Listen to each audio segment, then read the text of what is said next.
York City, Comedy Central presents Kathleen Madigan.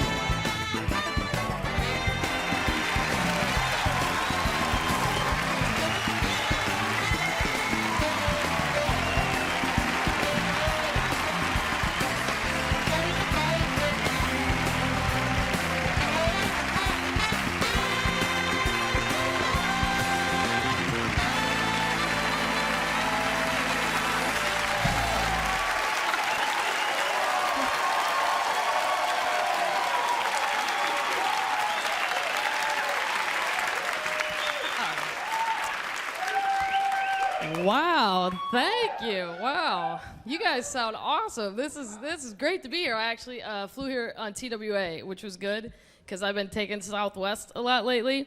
And I don't know if you guys have taken Southwest, but let me just tell you, there's a reason those tickets are $1. Because they stop at people's houses and pick them up. Like, hi, is Bob ready? The plane's in the yard. They play games while you're flying. The flight attendant got on the back microphone the last flight I was on. She goes, hi, my name's Mindy. We're 6th in line for takeoff, so I thought we'd play some games for our wait and take off. I want every row as a team to guess the combined age of all the flight attendants. She comes up to me because I'm sitting on the aisle seat. She goes, ma'am, does your team have a guess? I go, well, we talked it over, and we're going to go with 9. Which would have been mean if she would have gotten it, you know. Okay, that's pretty low. I don't think you're going to win. Me neither. I hate the aisle seat. I like the window seat because I like to sleep. My mom will not get on her plane unless she has the aisle seat. I'm like, Mom, what is going on with this? I have to have the aisle seat because if this thing goes down, so help me Christ, I'm getting out. I'm like, oh, well, sure you are. Because that happens so frequently. You know, you turn on the nightly news and there's Tom Brokaw going, 747 went down, and ironically, every selfish bastard in an aisle seat made it out safely. The middle and windows were trapped like wet rats in a ball of fire crying. I never even used to be afraid to fly until recently. I don't like all these planes just dropping out of the sky, and then they never tell us what happened. Like, it's in the news for a minute, and then it's just gone. Like Egypt Air. What the hell happened? No, they never said. They just kept going on the news every night going, well, we found the tapes, but the tapes are in Arabic, and Arabic's really hard. Well, call Yellow Cab. We'll get 28 people. It's not that hard.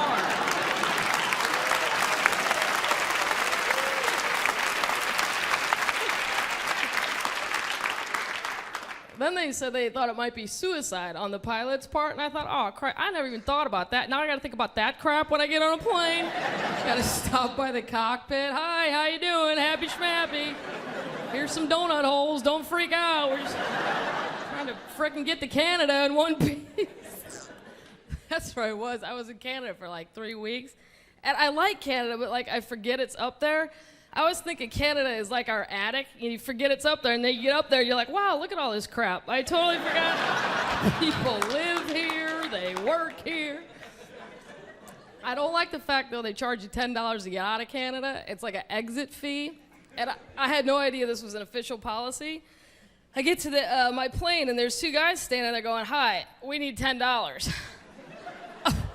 Well, join the club, Scooter. I don't know what to tell you, you know. Get a sign, think of something witty. That's what we do in America. He goes, no, ma'am. That's the exit fee. It costs $10 to leave Canada. I'm like, sir, it's February. It's 55 below zero outside. You have totally lowballed yourself. I will give you 50 grand to get out of this frozen-ass tundra. No, actually, our money's worth nothing up there. Where is our money worth something? Mexico. Oh, my, $1, 500 billion pesos. Oh, I love that country because everything's a dollar. It's like a giant dollar store. Anything. That economy, though, I don't understand that. It's like when your money gets so valueless, at what point do you just sit down and go, you know what?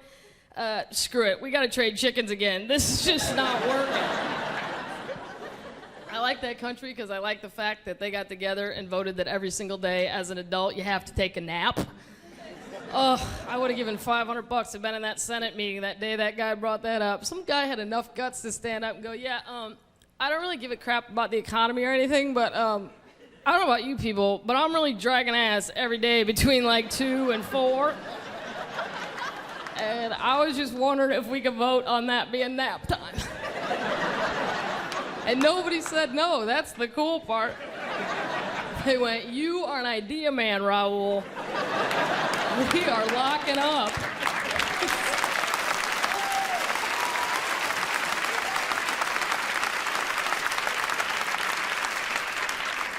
Just can't understand why they're not a world power yet.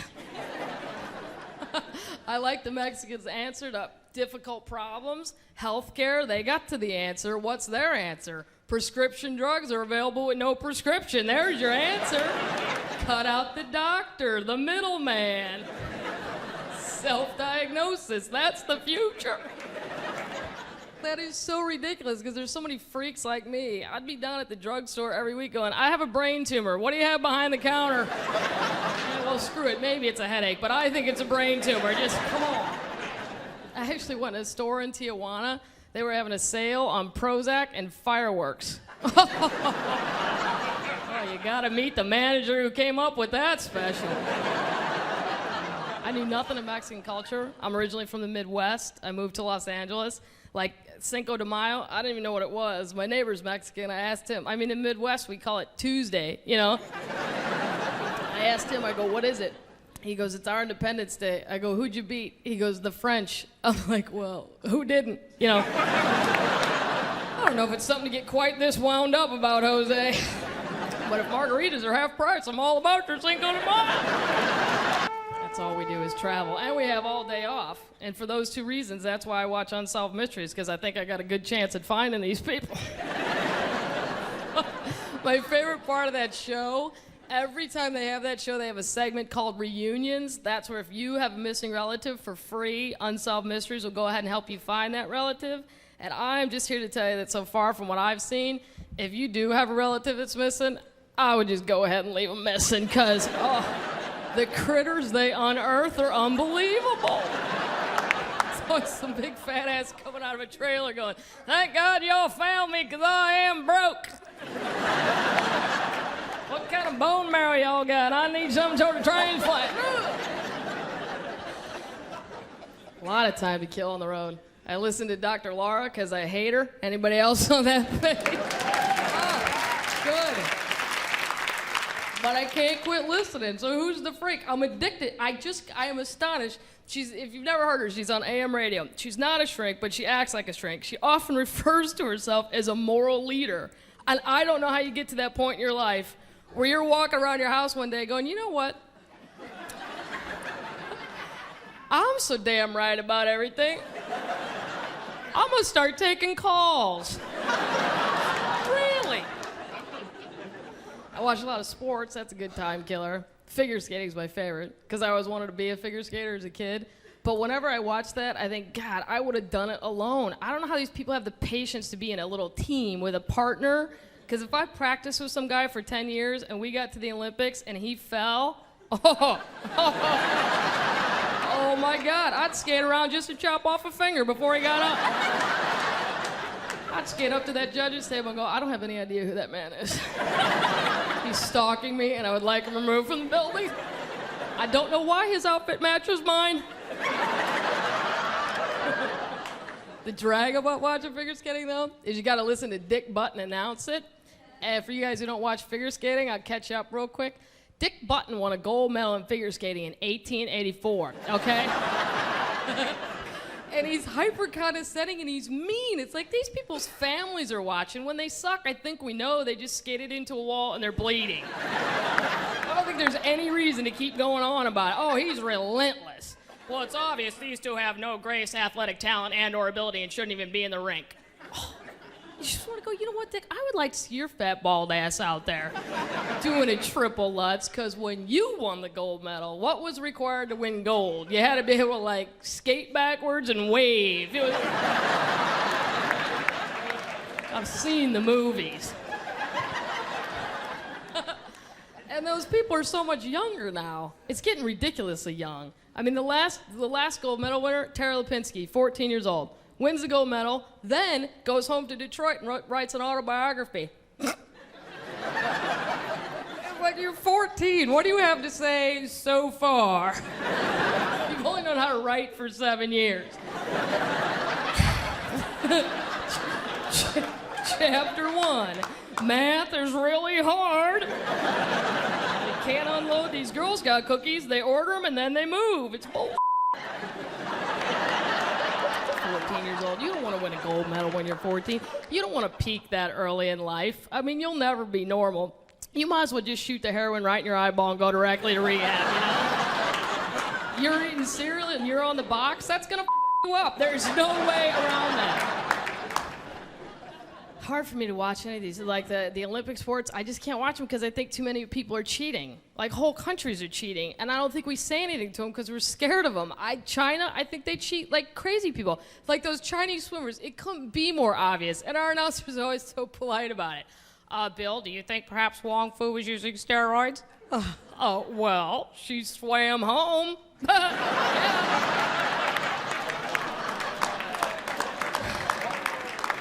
She beat the world record by an hour and a half, Bob. It's pretty freaky. The only sport I absolutely refuse to watch, marathon running. Oh, that looks like a bunch of anorexics in a hurry to get a burger. I can't watch it. Dude, 26 miles. You're running from something. That's all I'm saying. Sit down. Think about it. That is crazy. And they always spend all their money on shoes. You know, they have $400 pair of running shoes. And who sponsors them? Shoes, shoes, shoes, shoes, shoes. And then who wins every year? Some guy from Kenya who's never even had a pair of shoes. I don't even think I could run 1 mile, more or less 26. Although I did quit smoking. That's a good little health move there. Thank you. No. Thank you. Thank you. I gotta be honest, I did not want to quit. I love smoking, but I saw a reason to quit. If you're a woman and you want to see a reason to quit smoking, just go to Las Vegas, go to any casino, go directly to the nickel slot machine area, and stand next to one of them 900-year-old ladies that's still smoking, and wait to hear them talk. Oh, right in front of the slot machine's going, I just need one more roll in there.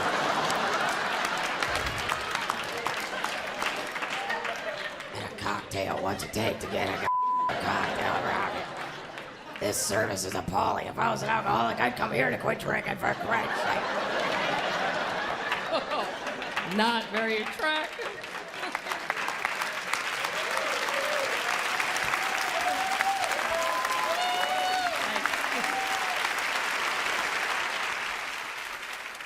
I am glad I quit, though, because they're banning it on flights, you know? And I had to fly all the way to China, 15 hours. Oh, brutal. We had to go all the way to China to do comedy. It was a disaster. I mean, the whole country was like a giant Where's Waldo book, and I was Waldo.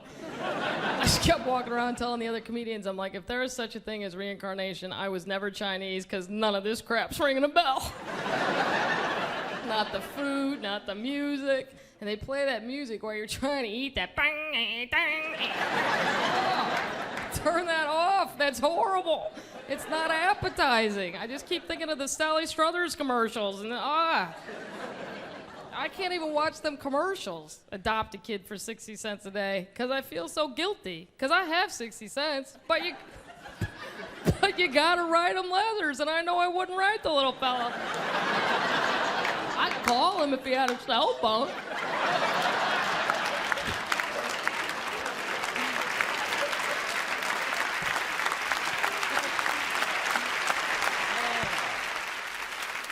Not a fan of the Chinese language either. To my ears, it just sounds harsh and like they're always stressed out and yelling at you. I mean, you ask a simple question, that answer came back 50 times louder and meaner. Hey, can you tell me how to get to the bathrooms? Bathrooms are down the hall! What was that all about? I'm like, no wonder you guys had to build this wall around this because you're so loud. There are probably other countries calling you. Hey, it's Jose in Mexico. We're trying to get a nap down here. You think it could be quiet over there? You want some Valium? Is no prescription necessary? It was horrible weather, though. It rained the entire time. Like freak weather, too. Like raining 14 days in a row. This weather lately is getting freaky, freaky weather. Like the lady at my drugstore thinks it's a sign of the end of the world. I was up there like 3 weeks ago buying a paper, and there's this big flood wherever it was on the front page, and I go, oh, that flood's horrible, isn't it? She goes, no, baby, it's just another sign of the end of the world. I go, do you really think the world's ending? She goes, mm-hmm. I go, well, then can I just have this stuff? Little going out of world sale, come on. Then I got home the same day, honest to God, and there's this video in my mail from some Christian group, and it said, do you know Jesus, the end is near? And I'm like, what is this? So I throw it out. Then I'm laying in bed at night thinking, the world probably is going to end. I'm going to get to heaven, look all surprised. God's going to be standing there going, look, I sent you a video. I had the lady at the drugstore tell you. And your Rams won the Super Bowl. What else? We have had freaky weather. Even traveling, I see it. I mean, I was in Iowa. They had 4 tornadoes in one day. They kept calling our hotel rooms going, we have tornadoes coming. We don't have a basement, so get in your bathtub. I go, no, I think I'd rather be dead than flying naked around Iowa in a bathtub. I do not need to see that on CNN the next day. 2 farmers standing out there going, well, now first we thought she was a UFO. Because it's always guys like that meeting UFOs, isn't it? I think that's why the aliens don't ever stay. Look at the people they meet when they get here. Every time they come, they land in the middle of nowhere, meet 2 guys in overalls with no teeth that are standing there going, come here, you little critters. Come on, Earl and me take y'all bowling if you had to cut more fingers on you. If you think about it, Earth is probably like the Alabama of the universe, and we don't even know it. I bet there's Martians on Venus going, don't even stop for gas at that planet. They're idiots. That's what I think is happening to our Martian probes. I think they're landing. I think the Martians are just going, oh, it's them. Act like we're not home. Don't answer it. I'm completely convinced there's aliens. My brothers say no, they're very scientific about it. I go, well, what if they're just smarter than us and that's why we don't know they're here? Like fish don't know we're up here, but we're certainly snagging them whenever the hell we feel like it.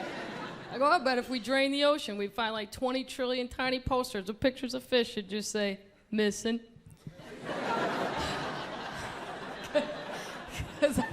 Thank you. Wow, that one took you guys a while. Some people really weren't in sync on that. Because I bet every time we catch a fish, some other fish were just swimming around going, hey, wait a minute. Where'd Bill go? And you know when we throw Bill back, the other fish do not believe his story about where he was.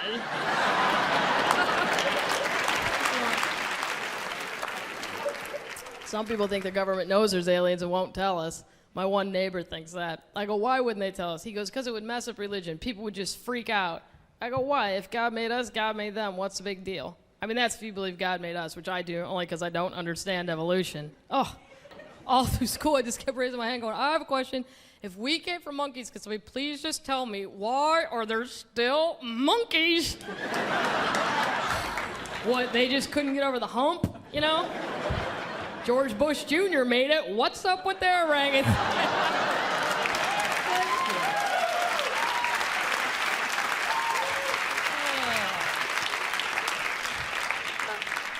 George Bush Jr. I actually read his book in the store. Because it's a pop-up. Just says, I'm George, I am, I like green eggs, and I like green ham. The real thing I don't understand about evolution, people go, it's not that I even disagree with it, but like people go, well, yeah, it took millions and millions of years. And I'm like, yeah, well, still though, one day a monkey made it over the hump. I mean, one day a monkey could walk and talk and was like human. And I sit around and I think, what if you were that monkey? Like, what if you were the one who made it over the hump, but your family didn't? How embarrassing would that have been? Having to try to bring a date home and try to explain it? Look, before we go in the house, I just want you to know, if my dad throws at you, just throw it back. He thinks it's hilarious. My mom's gonna try to pick crap out of your hair. Just let her do it. That's if she gets out of the tire swing, which is very rare. I think there's aliens, and I think people are being abducted. I completely believe in that. A lot of people say, oh, impossible. And I go, well, look at like us catching fish. Like sometimes when we catch a fish, we don't throw it back. We just keep it as a pet in an aquarium. Now, the fish in the ocean don't know that their friend is okay in another dimension. They probably assume he's dead because he's missing. Like we always think our missing people, after a while, we go, well, they're probably dead. And I think, well, what if they're not? What if they were just snagged and they are now pets on other planets? What if there's Martians looking in terrariums going, wow, look at that Irish one, it's still drinking. All the other ones fell down hours ago.